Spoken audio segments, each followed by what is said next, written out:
नमस्कार, जय हिंद साथियों। सर हिस्ट्री क्लासेस के यूट्यूब चैनल पर आपका स्वागत है। तो दोस्तों, आशा करते हैं आप सभी बहुत ही बढ़िया बेहतरीन होंगे और साथ में आपकी तैयारियां भी ज़बरदस्त चल रही होंगी। तो जैसा कि आप जानते हैं, उत्तर प्रदेश पुलिस कांस्टेबल की वैकेंसी आ चुकी है। तो साथियों, इस टॉपिक से रिलेटेड जो जीके जीएस का टॉपिक है, ये आप सभी के बीच डेली आपको एक प्रैक्टिस सेट मिलता रहेगा उत्तर प्रदेश पुलिस कांस्टेबल से रिलेटेड, जो कि आपके एग्ज़ाम के पॉइंट ऑफ व्यू से आपको बहुत ही लाभदायक महत्वपूर्ण होने वाला है। तो वीडियो के अंत तक बने रहिएगा, वीडियो बहुत ही बेहतरीन होने वाली है। तो चलिए बिना किसी देरी की शुरुआत करते हैं आज के प्रश्नों की। तो पहला प्रश्न आपके सामने आ चुका है। पहला प्रश्न है, सरदार वल्लभ भाई पटेल राष्ट्रीय पुलिस अकादमी किसके पास स्थित है? तो यहाँ पे विकल्प दिया गया है। विकल्प ए हैदराबाद, पुणे, भोपाल, चंडीगढ़। तो हमारा जो राइट आंसर हो जाएगा विकल्प ए हैदराबाद, ये यहाँ पे स्थित है। विकल्प ए हैदराबाद सही आंसर है। अगला प्रश्न है, C60 एक अणु है जिसमें 60 कार्बन परमाणु होते हैं जिन्हें के रूप में व्यवस्थित किया जाता है। विकल्प दिया गया है 15 पेंटागन और 18 हेक्सागन, 18 पेंटागन और 15 हेक्सागन, और 12 पेंटागन और 20 हेक्सागन। अब विकल्प डी दिया गया है 20 पेंटागन और 12 हेक्सागन। तो यहाँ पे हमारा राइट आंसर हो जाएगा 12 पेंटागन और 20 हेक्सागन, ये हमारा सही उत्तर हो जाएगा। अगले प्रश्न पर आते हैं। सबसे अच्छी गुणवत्ता वाला कठोर कोयला जिसमें 80% से 95% कार्बन होता है, वह कौन सा कार्बन है? तो यहाँ पे विकल्प दिया गया है पीट, लिग्नाइट, बिटुमिनस, एंथ्रेसाइट। तो साथियों, जैसा कि आप लोग को पता होगा कि जिसमें 18 से 95% कार्बन होता है वो कौन सा होता है? ये एंथ्रेसाइट होता है। यहाँ पे विकल्प डी हमारा राइट आंसर हो जाएगा, एंथ्रेसाइट सही उत्तर है। बढ़ते हैं अगले प्रश्न की ओर। अगला प्रश्न है, डैश के अलावा निम्नलिखित में से सभी संघनन बहुलक हैं।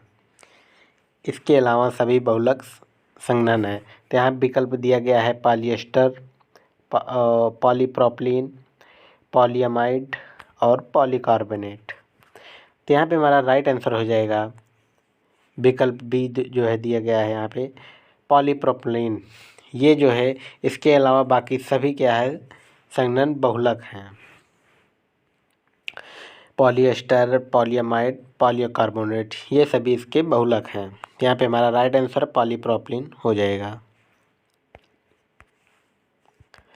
अगला प्रश्न है, भारतीय प्रौद्योगिकी संस्थान कानपुर एक कार्यालय स्थापित किया गया है जिसमें पूर्व छात्र में संजीव खोसला संस्थान के विदेशी ब्रांड एम्बेसडर के रूप में नामित किया गया है। विकल्प दिया गया है दुबई, लंदन, सिंगापुर और न्यूयॉर्क। तो यहाँ पे हमारा सही उत्तर हो जाएगा विकल्प डी, न्यूयॉर्क में है। अगले प्रश्न की ओर बढ़ते हैं। उत्तर प्रदेश पुलिस भर्ती और प्रोन्नति बोर्ड द्वारा कांस्टेबल सिविल पुलिस की भर्ती के लिए शारीरिक क्षमता परीक्षा में पुरुष उम्मीदवारों का दौड़ना कितना आवश्यक है? ये बहुत ही इम्पोर्टेंट प्रश्न है। विकल्प दिया गया है यहाँ पे 25 मिनट में 4.8 किलोमीटर, 25 मिनट में 3.8 kilometre, 35 minute 4.8 kilometre, 35 minute 3.8 kilometre. तो यहाँ पे हमारा सही उत्तर हो जाएगा 25 मिनट में जो है 4.8 किलोमीटर दौड़ना है, यहाँ पे दौड़ पूरी करनी है। तो यहाँ पे विकल्प ए हमारा सही उत्तर हो जाएगा। उत्तर प्रदेश के किस जिले को पीतल नगरी के नाम से भी जाना जाता है? फतेहपुर, मुजफ्फरनगर, मिर्ज़ापुर और मुरादाबाद। तो यहाँ पे साथियों हमारा राइट आंसर हो जाएगा मुरादाबाद। मुरादाबाद जो है ये पीतल नगरी के नाम से भी जाना जाता है। 1658 में बहादुरपुर की लड़ाई में शाहजहां के दूसरे बेटे शाह सूजा ने किसे हराया था? विकल्प दिया गया है मुराद बख्श, सुलेमान सिकोह, आलम शाह और बहादुर शाह। तो बहादुरपुर की लड़ाई में शाहजहाँ के दूसरे बेटे ने किसे हराया था? यहाँ पे सुलेमान सिकोह को हराया था। विकल्प बी हमारा सही उत्तर है, सुलेमान सिकोह को हराया था। फिरोजाबाद 200 से अधिक वर्षों से का उत्पादक कर रहा है, यानी किसका उत्पादक कर रहा है? विकल्प दिया गया है चिकनकारी, कांच की चूड़ियाँ, पीतल के ताले, जरदोज़ी की कढ़ाई। तो यहाँ पे हमारा राइट आंसर हो जाएगा कांच की चूड़ियाँ। क्या है ये? फिरोजाबाद में 200 से अधिक वर्षों से उत्पादन हो रहा है इसका। अगला प्रश्न है, कौन सा कथक घराना नृत्य रूप के आध्यात्मिक पहलुओं पर अधिक ध्यान केंद्रित करता है? जयपुर, बनारस, लखनऊ और बरेली। तो यहाँ पे जो है हमारा सही उत्तर हो जाएगा जो है घराना नृत्य से कौन है रिलेटेड? यहाँ पे जो है विकल्प सी लखनऊ हमारा सही उत्तर हो जाएगा। हिंदू कथा के अनुसार रामायण महाकाव्य के दिव्य राजा राम ने की राजधानी अयोध्या में शासन किया था। कहाँ पे किया था? तो यहाँ पे विकल्प दिया गया हस्तिनापुर, कुरु, कलिंग और कौशल। ये अयोध्या की राजधानी थी, कौन है? कौशल। विकल्प डी दिया गया है यहाँ पे कौशल, तो यहाँ पे हमारा सही उत्तर हो जाएगा कौशल। भारतीय मुक्केबाज MC मैरी कॉम द्वारा लिखित आत्मकथा का शीर्षक क्या है? तो यहाँ पे विकल्प दिया गया है playing to win, unbreakable, no holding back, imperfect. तो यहाँ पे हमारा सही आंसर हो जाएगा साथियों, विकल्प बी दिया गया है अनब्रेकेबल। ये भारतीय मुक्केबाज MC मैरी कॉम द्वारा लिखित आत्मकथा है अनब्रेकेबल। ये विकल्प बी सही उत्तर है। 14 नंबर प्रश्न आ चुका है, 65वें राष्ट्रीय फिल्म पुरस्कार में किस फिल्म ने सर्वश्रेष्ठ लोकप्रिय फिल्म का पुरस्कार जीता है? तो यहाँ पे हमारा सही उत्तर हो जाएगा विकल्प ए दिया गया है बाहुबली 2 द कंक्लूजन। यहाँ पे हमारा राइट आंसर हो जाएगा कौन सा? विकल्प ए राइट आंसर है। 2018 का आर्थिक विज्ञान का नोबेल पुरस्कार विलियम डी नॉट्स और पॉल एम रोमर को प्रदान किया गया है। वे दोनों कौन थे? का मतलब यानी कहाँ के थे? तो यहाँ पे विकल्प दिया गया है संयुक्त राज्य अमेरिका, यूनाइटेड किंगडम, कनाडा और ऑस्ट्रेलिया। तो यहाँ पे जो राइट आंसर हो जाएगा विकल्प ए दिया गया है संयुक्त राज्य अमेरिका। ये यहाँ के थे, ये दोनों कौन? नॉट्स और पॉल एम रोमर। निजी और संवेदनशील जानकारी जैसे क्रेडिट कार्ड नंबर, व्यक्तिगत पहचान और खाता उपयोगकर्ता नाम और पासवर्ड प्राप्त करने का धोखाधड़ी अधिनियम है। विकल्प दिया गया है मैलवेयर, ट्रोजन, हैकिंग और फिशिंग। तो यहाँ पे जो धोखाधड़ी जो होता है संवेदनशील, जैसे कि क्रेडिट कार्ड या व्यक्तिगत पहचान जैसे दिया गया था, तो यहाँ पे हमारा सही उत्तर हो जाएगा विकल्प डी फिशिंग। ये हमारा सही उत्तर है। चित्रकूट जलप्रपात भारत के किस राज्य में स्थित है? विकल्प दिया गया है झारखंड, उत्तराखंड, छत्तीसगढ़ और मेघालय। तो दोस्तों यहाँ पे हमारा राइट आंसर हो जाएगा चित्रकूट जलप्रपात कहाँ पे स्थित है? ये छत्तीसगढ़ पर स्थित है। वेनेजुएला की राजधानी, तो वेनेजुएला की राजधानी होती है काराकस। विकल्प डी हमारा सही उत्तर है, काराकस वेनेजुएला की राजधानी है। भारत में निम्नलिखित में से किस रेडियोधर्मी धातु का विश्व का सबसे बड़ा भंडार है? यूरेनियम, रेडियम, बिस्मिथ और विकल्प डी क्या है? थोरियम। तो यहाँ पे सबसे बड़ा भंडार कौन सा है रेडियोधर्मी धातु का? तो यहाँ पे थोरियम, विकल्प डी सही उत्तर है। ऑस्ट्रेलिया के एक महाद्वीप राज्य का नाम बताइए। ऑस्ट्रेलिया का एक महाद्वीप है जिसका नाम क्या है? विकल्प ए दिया गया है कैप्री, इबीशा, तस्मानिया और रोड्स। तो यहाँ पे हमारा राइट आंसर हो जाएगा तस्मानिया, विकल्प सी सही आंसर है। निम्नलिखित में से कौन सा शहर गोदावरी नदी के तट पर स्थित है? तो साथियों विकल्प 4 है आपके बीच। विकल्प दिया गया है नासिक, नवसारी, औरंगाबाद और निजामाबाद। तो यहाँ पे हमारा साथियों राइट आंसर हो जाएगा विकल्प दिया गया है नवसारी, विकल्प बी ये हमारा सही उत्तर है। साथियों अगले प्रश्न आते हैं। चंद्रगुप्त के पुत्र का क्या नाम था? चंद्रगुप्त के पुत्र का नाम जिन्होंने 298 से 272 ईसा पूर्व के बीच शासन किया और पूरे भारत में अपने साम्राज्य का विस्तार किया, कौन है? तो यहाँ पे विकल्प दिया गया है हर्षवर्धन, अनिरुद्ध, बिंदुसार और वासुदेव। तो जो चंद्रगुप्त के पुत्र का नाम था वो था बिंदुसार। तो जिन्होंने 298 272 ईसा पूर्व में उस शासन पूरे भारत पर शासन किए थे। तो यहाँ पे साथियों हमारा राइट आंसर हो जाएगा बिंदुसार, विकल्प सी सही आंसर है। बढ़ते हैं अगले प्रश्न की ओर कि महिलाओं द्वारा पहनी जाने वाली पारंपरिक पोशाक को मेखला चादर कहा जाता है। तो यहाँ पे विकल्प दिया गया है गुजरात, तमिलनाडु, गोवा और असम। तो यहाँ पे हमारा सही उत्तर हो जाएगा विकल्प डी असम। असम की महिलाएं जो है जो पारंपरिक जो पोशाक होता है उसे चादर कहा जाता है। कहाँ पे? ये असम में। यहाँ पे हमारा विकल्प डी सही आंसर हो जाएगा। रविन्द्रनाथ टैगोर ने निम्नलिखित में से किस देश का राष्ट्रीय गान लिखा है? तो जाहिर सी बात है इस प्रश्न में आपको विकल्प दिया गया है चीन, म्यांमार, भूटान और बांग्लादेश। तो रविन्द्रनाथ टैगोर जी ने अपने देश भारत का राष्ट्रीय गान लिखा है और साथ साथ में ही यहाँ पे किस देश का लिखा था? बांग्लादेश। तो बांग्लादेश का भी इन्होंने राष्ट्रीय गान लिखा है। तो हमारा विकल्प डी सही उत्तर हो जाएगा बांग्लादेश। अगला प्रश्न है भारतीय संविधान के निम्नलिखित अनुच्छेदों में से कौन सा निर्वाचन संबंधी मामलों में अदालतों के हस्तक्षेप पर रोक प्रदान करता है?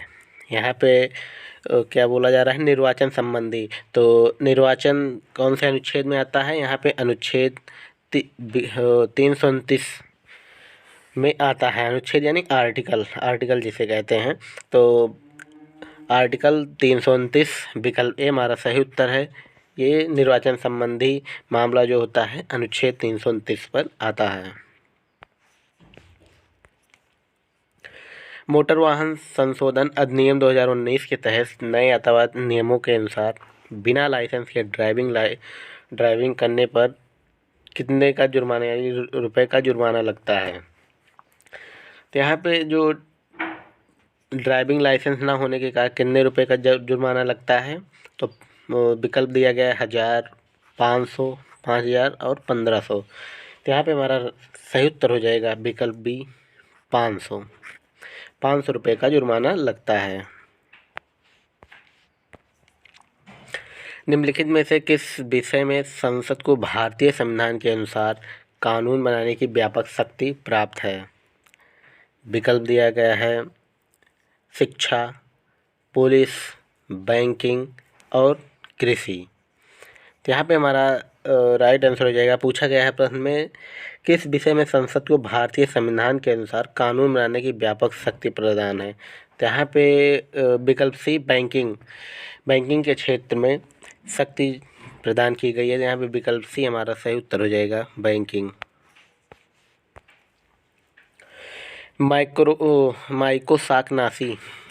माइकोसाइट से प्राप्त एक पौधनाशक पदार्थ है, वह कौन सा है? तो विकल्प दिया गया है यहाँ पे साथियों 4, जिसमें आपको ढूंढना है। तो यहाँ पे विकल्प है विषाणु, शैवाल, कवक और जीवाणु। तो यहाँ पे हमारा सही उत्तर हो जाएगा इन विकल्पों में तो कवक। यहाँ पे विकल्प सी दिया गया है कवक, जिसे हम बोलते हैं फंगस। तो हमारा विकल्प सी सही उत्तर हो जाएगा फंगस। क्लाउड कंप्यूटिंग में IaaS का पूर्ण रूप क्या है? यहाँ पे फुल फॉर्म पूछा गया है, पूर्ण रूप। तो दिए गए विकल्पों में internet as a service, infrastructure as a service, internet as a server, infrastructure as a server. तो यहाँ पे IaaS का फुल फॉर्म हो जाएगा infrastructure as a service. Right answer है, that is your correct answer, विकल्प बी सही उत्तर है। भारत के संविधान के अनुच्छेद 45 के अनुसार प्रारंभिक बाल्यावस्था देखभाल और शिक्षा, अर्ली चाइल्डहुड केयर एजुकेशन, सभी बच्चों को तब तक शिक्षा दी जानी चाहिए जब तक कि वे वर्ष ना हो।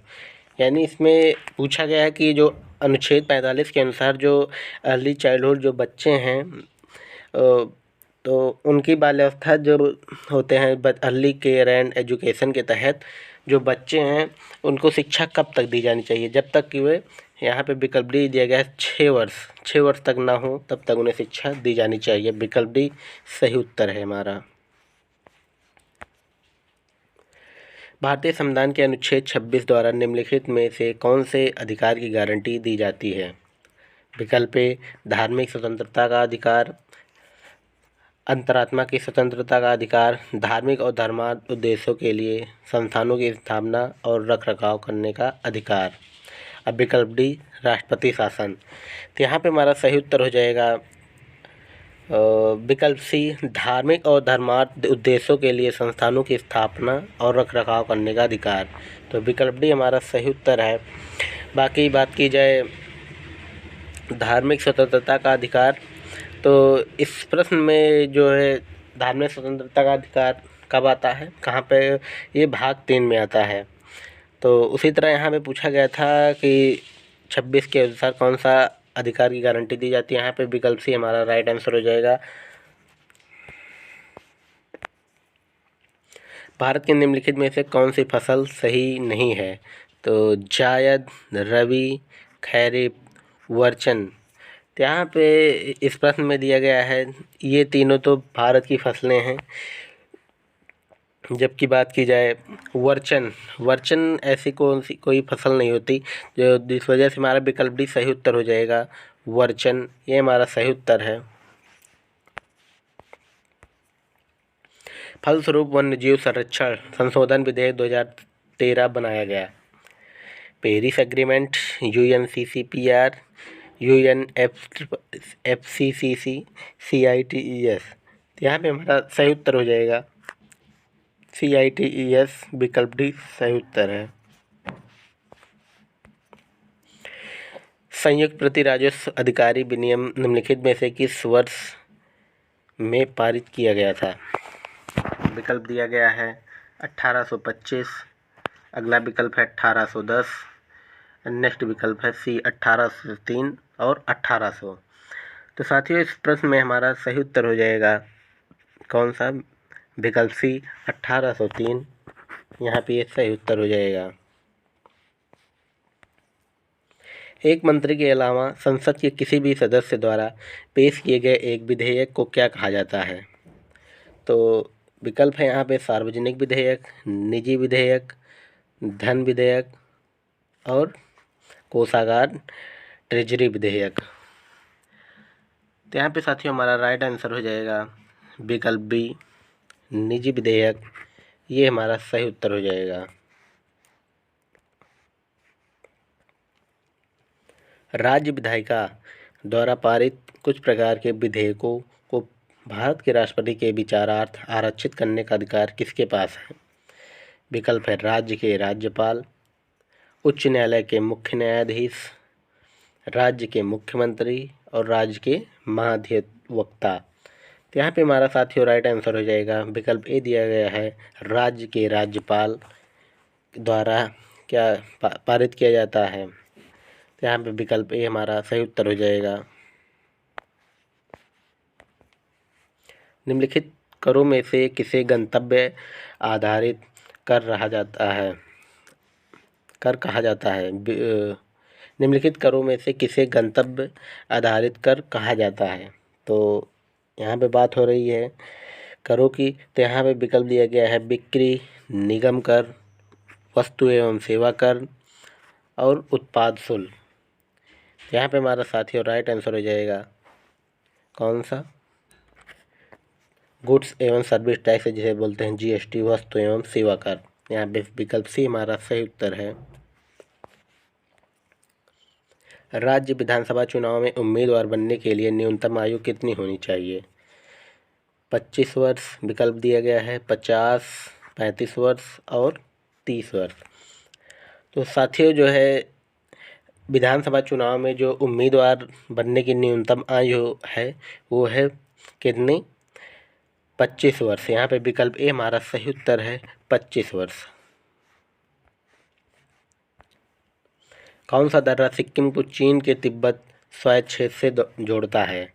विकल्प दिया गया है नाथुला दर्रा, अगहिल दर्रा, चांगला दिल्ला और जोजिला दर्रा। तो यहाँ पे हमारा राइट आंसर हो जाएगा नाथुला दर्रा। ये सिक्किम और चीन के तिब्बत स्वायत्त क्षेत्र को जोड़ता है। तो यहाँ पे विकल्प ए हमारा सही उत्तर है। 15 वित्त आयोग के अध्यक्ष कौन हैं? दिया गया विकल्प K C Neogi, N K Singh, doctor C Rangarajan और वाईडी रेड्डी। तो साथियों ये रहा हमारा आखिरी प्रश्न। इस प्रश्न में जो है राइट आंसर हो जाएगा एनके सिंह, विकल्प बी ये सही उत्तर हो जाएगा। 15वें वित्त आयोग के अध्यक्ष कौन हैं? एनके सिंह हैं। तो फ्रेंड्स ये रहा आज का हमारा आखिरी प्रश्न। और वीडियो अंत में अब जो है ये वीडियो जैसे समाप्त होगी इसकी जो पीडीएफ है ये आपको टेलीग्राम पे हमारे मिल जाएगी। तो फ्रेंड्स चलिए यहीं पर करते हैं अपनी क्लास को समाप्त। मिलते हैं हम अगले वीडियो में एक और नए टॉपिक के साथ। बहुत बहुत धन्यवाद साथियों। जय हिंद, जय भारत।